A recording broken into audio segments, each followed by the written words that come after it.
No one saw this coming, but somehow the new Fallout show on Prime has exceeded everyone's expectations. Man, I did not go into the show with high hopes, but boy was I happy to be wrong. I am going to prove to you why Fallout is a must-watch for new audiences and even more so for fans of the franchise. Beware, there will be spoilers. If you like post-apocalyptic settings, dark humor, satirical commentary, a hint of horror, and a good amount of action and gore, you need to watch Fallout. And for those of you who already have, let's dive deeper into how exactly they pulled this one off. We can't analyze the Fallout show without mentioning the video games and the world it has created. Now, the original game released back in 1997 doesn't look like much, but it laid the foundations for the retro-futuristic world we all know and love. It's followed by great titles such as Fallout 3 and New Vegas, but unfortunately, more recent sequels were not so good. I'm pretty sure the mobile game Fallout Shelter is more enjoyable than Fallout 76, so it looked like the show was a Hail Mary from Bethesda Game Studios to save the franchise, especially seeing how The Last of Us show boosted its game sales. And seeing how popular video game adaptations are to the audience, I'm sure Amazon was more than happy to jump on the Fallout train. Speaking of The Last of Us, it's a title you can't not think of when talking about Fallout. The Last of Us proved to the world that it is possible to have a great TV show that is adapted from a video game. And with both The Last of Us and Fallout being post-apocalyptic video game adaptation TV shows, it's hard not to compare the two. While Fallout is pretty different to The Last of Us, as it should be, the games give off a completely different tone and vibe. Fallout undertakes a substantially more satirical tone with not so subtle commentary on war, capitalism, propaganda, and blind patriotism. Another feature that Fallout succeeded with is incorporating more diversity into its cast and characters. They were able to do this without taking away from the actual plot or making the characters have a sub-story and stick out like a sore thumb. It was very natural and not forced at all, which sadly is extremely rare in this political climate. There are three main characters in the show. You have Lucy, the naive girl, Maximus, the ambitious soldier, and Cooper / the ghoul, the I'm too old for this crap cowboy. I have to mention here that the cast did an incredible job at portraying their respective characters. It really helped bring the storytelling to life. The Vault Dweller Lucy is a pretty common character trope, but there's a reason why it has worked time and time again. The naive girl who has to slowly toughen up from the harsh realities of the wasteland. But it's especially effective here and not too cliche because it plays a deeper part in the plot, as well as themes of propaganda and cult brainwashing. Her naivety comes from Vault-Tech's management strategies. She is a representation of the control and corruptness, and very much a symbolic mirage of her own government and bodies of power. Furthermore, it's a quick and clever way to immerse the newer audiences into the lore of Fallout, as Lucy basically has to learn everything right along with us. Maximus is a lot less taken aback from the wasteland way of life. He rose from the rubble of a second nuclear fallout as a little boy and has devoted his life to the Brotherhood, which is basically a cult. Maximus might have adapted to life on the surface, but he is also pretty naive in his own way. His firm belief in its Brotherhood and its clearly cult behaviors has also shaded him from the truth. Ironically, he is able to recognize the Vault as a cult almost instantly, from them just acting a little weird and smiling too much. But he fails to see his own group as one. The faction name is literally the Brotherhood. Come on. Like Lucy, we see him mature as the truth eventually comes out. Finally, we have the Ghoul.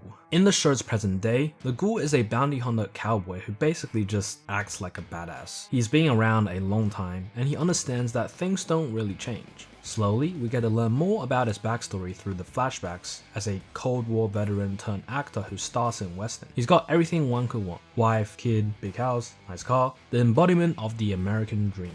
It's through his backstory we also learn about the Fallout world's origins and the hidden dark secrets behind Vault-Tech. His southern accent and cowboy catchphrases played a huge role in connecting the games to the show. Making him the face of Vault-Tech was also a really interesting plot choice. The storyline itself is also played out in 3 parts through the course of the 8 episodes. The characters' journeys on the surface, the mysteries and horrors in the vaults, and the beginning of the end over 200 years ago. The Wasteland journeys are pretty fragmented, as it follows many moving parts of 3 separate characters. Sometimes they come together and meet, other times they travel individually. The showrunners have weaved together a really nice dance between them, and in my opinion, it works out really well. Down in the vault, we have essentially a horror/mystery. It's genuinely creepy at times and downright intriguing the whole way through. There are times when I just want to go back into the vault to see what's really going on. Then there are Cooper's flashbacks and showbiz 200 years ago before the end of the world. It gives us insight into the Cold War 1950s America and what really happened to trigger a nuclear nuclear fallout. Now, this is an extremely important segment, not just for plot purposes, but as a parallel to many themes and ideas both in the wasteland and in the vaults 200 years later. These three moving parts all come together beautifully and slowly paints a picture, an unfinished jigsaw puzzle for the audience. All in all, it's super engaging and captivating, and all three stories lead to the same climax at the same time. Vault-Tec bombed the world twice. The climatic twist was extremely effective and a satisfying and fresh answer to all of our puzzlements and questions. What made the Fallout games so great compared to the other titles in the genre is its satirical commentary on many themes and ideas that are very much prevalent today. The show managed to portray this massively, which was a huge surprise to me. Its juxtapositions and ironic allusions to the Cold War, among other ideas, is what made this show a massive success. A major theme in this show is war. War never changes. I love the quote from the games, and it's great that they used it in the show. Humans fight for one thing or another: power, money, survival. Even in the wasteland, when humanity faces extinction, people are fighting for the right way to save the world.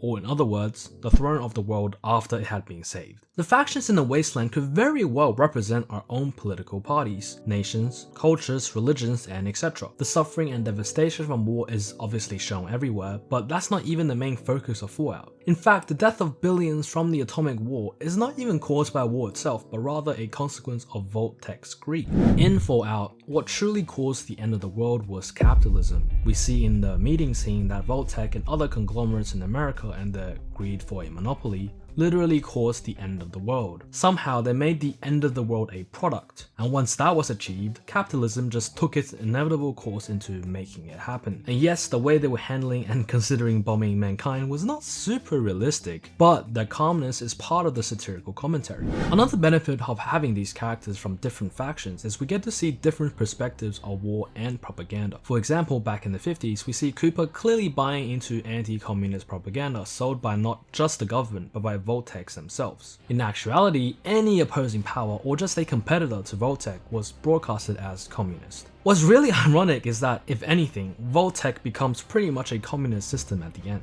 Its democracy is broken, again a jab at the real world, and the Vault dwellers get assigned jobs and assigned lives, where food and pretty much everything else is shared. Sound familiar? Curiosity is punished, and there's really no complaining, even when residents are unhappy. Which just goes to show how strong the propaganda and cult mentality has a hold on people. Not only this, but even when the truth reveals itself, some people literally choose to ignore it and be oblivious, an act of cowardice. To which the Vault Dweller responded with, We all are, Norm. That's why we live in a vault. When people are scared, they are easier to control. We see this with the Brotherhood and basically every other faction as well. One aspect that the show did not emphasize as much as the games was its criticism of blind patriotism. However, that doesn't mean it wasn't around. There were plenty of subtle signs. In the vaults we see the American flag, often in scenes with violence or death. We see more obvious jabs in the flashbacks, with the term American Dream used and even insulted in many occasions. Moving on to some lighter stuff. Let's have a look at some of the really cool callbacks and allusions to the 1950s. We have to start with music. The 50s music with that eerie radio vibe is so incredible in painting the retro futuristic atmosphere. All of the technology is also retro and futuristic at the same time, and less aesthetic focused like we have it in 2024, but more practical. But the more we see buildings, cars, billboards, brands all from the 50s. It really feels like you're in the 50s but in another dimension. For the hardcore Fallout fans, I haven't forgotten about you guys. Right from the start of this show, you can see the showrunners are big fans of this franchise. The attention to detail is insane, and there are so many Easter eggs, it's actually unbelievable. I was basically this meme for the whole 9 hours, and I'm not even a huge Fallout fan. What's really quirky and fun was how much the show assembled an actual video game. There are points of interest being different towns and outposts, there are markets with repairs and upgrades and side quests you can start, you can trade with caps and heal with stim packs. There's even random NPCs just spawning in the middle of nowhere and unskippable side quests. I think this one line sums up both the show and the games pretty hilariously. Thou shalt get sidetracked by bullshit every goddamn time. I think this is something that no other show has done as successfully so far, not even The Last of Us. Don't get me wrong, its narrative is not quite on par with The Last of Us, but in terms of for the fans, Fallout does it better, whilst coming up with its own original story as well. This show somehow blew everyone's expectations away. I know it's not everyone's cup of tea, but those of us who don't mind it will love Fallout for sure. It could be slightly depressing for some people with so much social commentary and criticism with some pretty bleak messages, but the ultimate takeaway from Fallout franchise is not to be a sheep. Even with this video, don't like the show just because I said it was good. Have your own opinion. Comment down below what you actually thought about Fallout. Subscribe to the channel and I will talk to my good buddy Jeff Bezos and get him to release Fallout Season 2 and all the other Prime sequels he's got cooking up. Maybe we'll even get Invincible Season 3 next year.